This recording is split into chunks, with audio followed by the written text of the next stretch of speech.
C'est une très belle aventure que s'apprête à vivre Louise Studer, monitrice d'équitation. La jeune Alsacienne a été sélectionnée pour les Jeux paralympiques de Rio. Elle fera équipe avec Esmeralda Tanz, une jument de 14 ans. Une belle expérience rendue possible grâce au concours de l'écurie de l'Ortembourg à Châtenois. En plus de Louise, ils sont 3 investisseurs à s'être lancés dans le projet, Eric, Philippe et Constant. On a trouvé un cheval, elle a plus ou moins trouvé un cheval, elle me l'a présenté, on a regardé. J'ai estimé que ce cheval valait le coup, il avait quelques antécédents, c'est aussi pour cette raison qu'on a réussi à acheter un cheval pas trop cher. Mais pour prendre, il fallait quand même que je trouve quelques autres participants, partenaires pour pouvoir l'acheter. Je voulais que Louise participe aussi dans ma partie du capital pour qu'elle soit impliquée à fond. Ensuite, j'ai eu 2 autres copains, partenaires, à qui j'ai proposé de participer. Ils m'ont dit « Ok, super, banco, pourquoi pas ». C'est une belle proposition, une belle image, donc ils ont participé avec moi. Et c'est justement cette belle image autour du défi malgré le handicap qui a motivé le gérant de l'écurie de l'Ortembourg. Il est vrai qu'on accueille beaucoup de centres d'handicapés, que ce soit les Tournesols, que ce soit Châtenois, le Châtaignier, Webfig. Je n'ai jamais voulu dire non à ces personnes, jamais. Je voulais toujours qu'ils viennent et qu'ils aient la possibilité de monter à cheval.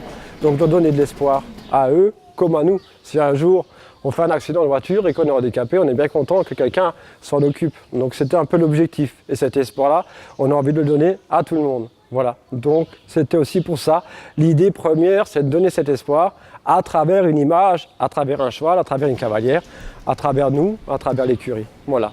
De son côté, Louise, malgré son handicap, ne s'est jamais sentie exclue. Très jeune, elle a intégré un groupe d'enfants valides pour s'adonner à sa passion.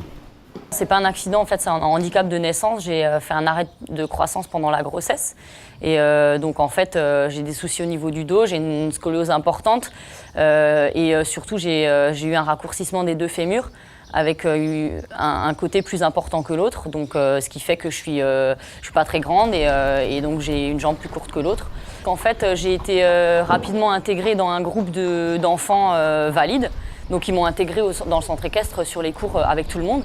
Et donc si vous voulez, j'ai suivi le processus d'entraînement normal. En fait, j'ai passé mes galops comme tous les autres enfants.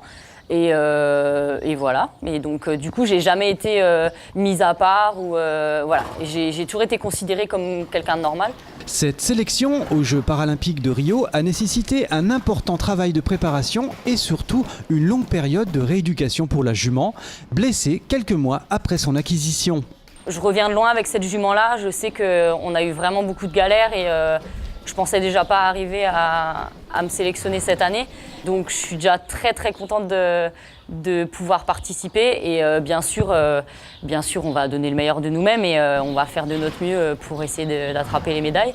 Ça risque d'être un petit peu compliqué mais voilà, on est motivés et voilà avec l'ambition et puis la hargne qu'on a d'habitude donc voilà, fidèle à nous-mêmes. Louise Studer participera aux épreuves de dressage à Rio entre le 11 et le 16 septembre. Quels que soient ses résultats, elle poursuivra son activité de monitrice à son retour en France. Une association baptisée Les Yeux du Bonheur a d'ailleurs été créée pour la soutenir sur le plan sportif et financier. Une association qui vise également un objectif plus large, faire évoluer les mentalités et la vision du handicap.